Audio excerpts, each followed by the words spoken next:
उस रात जब बाइबल में लिखा परमेश्वर ने अपने चेलों को बरबस नाव पे चढ़ा के भेज दिया,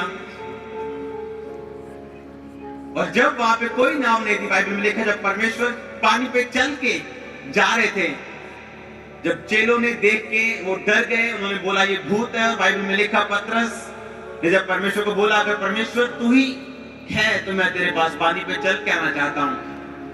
और बाइबल में लिखा जब परमेश्वर ने कहा पतरस कम आजा, और बाइबल में लिखा पतरस पानी पे चलने लगा, और जब फिर उसने उन पानी की बड़ी बड़ी लहरों को अपनी ओर आते देखा, अपने विरुद्ध आते देखा, बाइबल में लिखा वो डर गया और उसने परमेश्वर की दुहाई दी और वो डूबने लगा। और परमेश्वर ने इमीडिएटली क्विकली उसे उठाया, उसे बाहर निकाला और बोला तूने क्यों शक किया। हालेलुया। परमेश्वर की प्रेजेंस में पतरस डूबने लग गया। चाहे परमेश्वर की प्रेजेंस वहां थी, लेकिन फिर भी पतरस डूबने लग गया। चाहे परमेश्वर की हुजूरी वहां थी, लेकिन फिर भी उस डर ने पतरस को मजबूर कर दिया कि वो डूब जाए। तूने क्यों शक किया, तूने क्यों डाउट किया।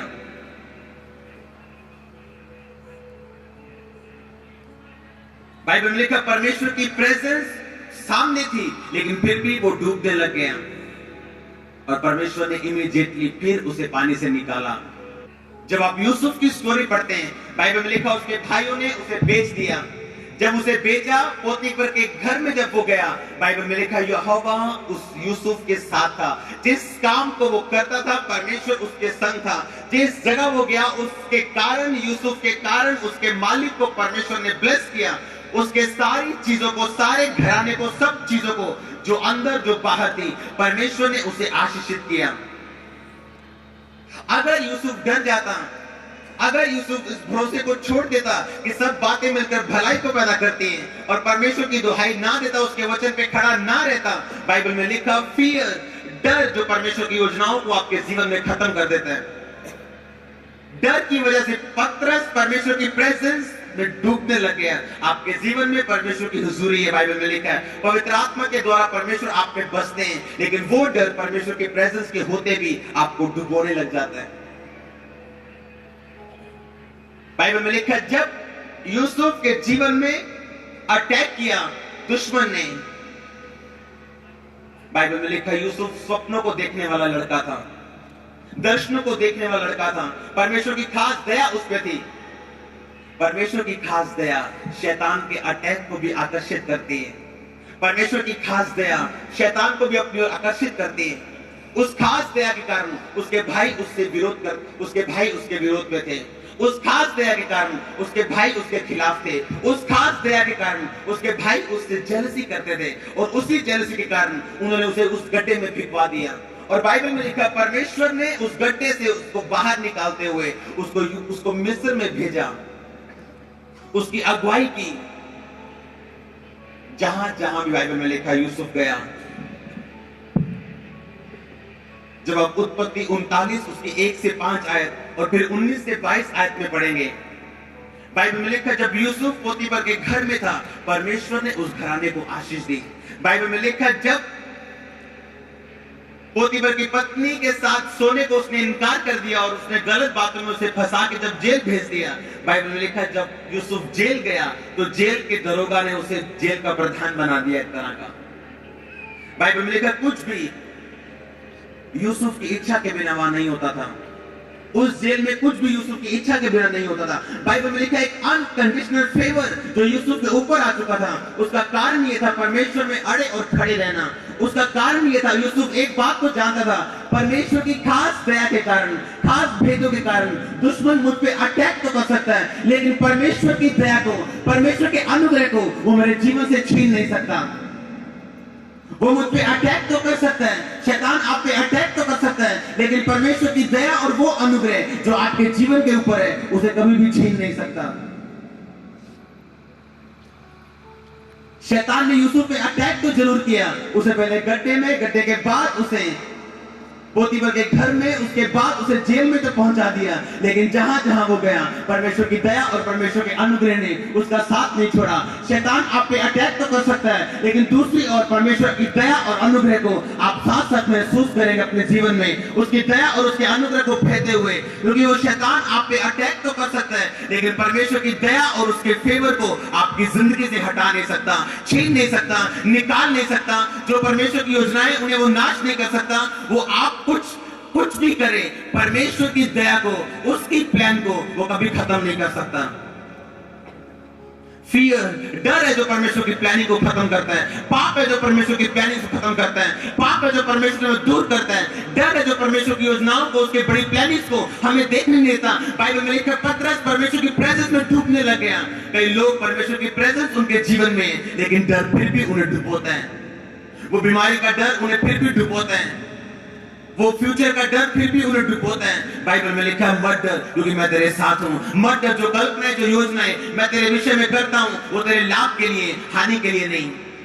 बाइबल में लिखा है जब यूसुफ को इस बात का पता था कि अगर उसके जीवन में परमेश्वर की दया बहाना है तो उसकी प्रॉब्लम्स भी बड़ी हैं। लिखा उस व्यक्ति को जब दूर से यूसुफ को आते उसके भाइयों ने देखा, उन्होंने उसका मजाक उड़ाया, बोला वो देखो स्वप्न देखने वाला आ रहा है, आओ आज इसको मिटा दें, इसको गड्ढे में डाल दें या इसको मार दें। शैतान आप पे अटैक तो कर सकता है, लेकिन परमेश्वर की दया और उसकी मर्सी, उसकी अनुग्रह को जो आपके जीवन में वो कभी निकाल नहीं सकता। जब तक आप ना चाहें, जब तक आप मौका ना दें कि डर आपके जीवन में आपके सब चीजों को खत्म कर दे, सब आशयों को खत्म कर दे। परमेश्वर की प्रेजेंस में पतरस डूबने लग गया। उसकी हुजूरी के होते हुए भी वो डूबने लग गया। जब उसने अपना ध्यान पानी की ओर लगाया, जब उसने अपना ध्यान इन बातों की ओर लगाया कि इंसान को पानी पर चलने के लिए नहीं बनाया गया, जब शैतान ने उसके दिमाग में बातों को डाल के, डर को डाल के उसे डुबोना शुरू कर दिया। हालेलुया। बाइबल में लिखा है यूसुफ पे शैतान अटैक तो कर सकता था, लेकिन उसकी दया को, परमेश्वर की महान दया को, परमेश्वर के महान अनुग्रह को, परमेश्वर की महान प्लानिंग्स को उसके जीवन से निकाल नहीं सकता था। उसका ध्यान केवल परमेश्वर की बातों की ओर था।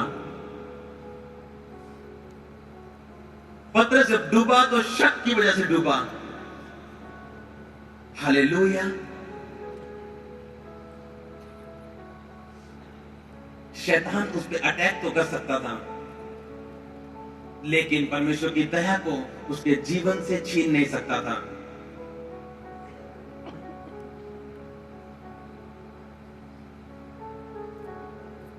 जो आपका रोल है उसे परमेश्वर नहीं निभाएंगे, जो परमेश्वर का है उसे आप निभा नहीं सकते। जो आपका काम है उसे परमेश्वर नहीं करेंगे, जो परमेश्वर का काम है उसे आप कर नहीं सकते।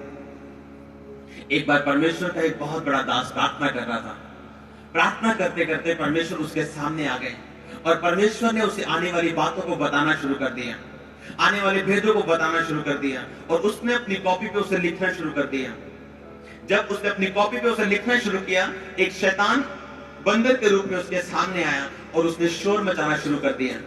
जब उसने शोर मचाना शुरू किया, उसे यीशु मसीह की आवाज सुननी बंद हो गई। यीशु मसीह कुछ बोल तो रहे थे, लेकिन उसके कानों में वो आवाज क्लियर नहीं पहुंच रही थी, जिसकी वजह से वो सारा मैसेज मिस हो रहा था। और वो परमेश्वर का दास ये सोच रहा था कि परमेश्वर इस शैतान को दूर क्यों नहीं हटाते, वो इस शैतान को भगाते क्यों नहीं, वो इस शैतान को दूर क्यों नहीं करते। परमेश्वर के सामने ये शैतान डिस्टर्बेंस पैदा कर रहा है और परमेश्वर का मैसेज मेरे तक पहुंचने नहीं दे रहा।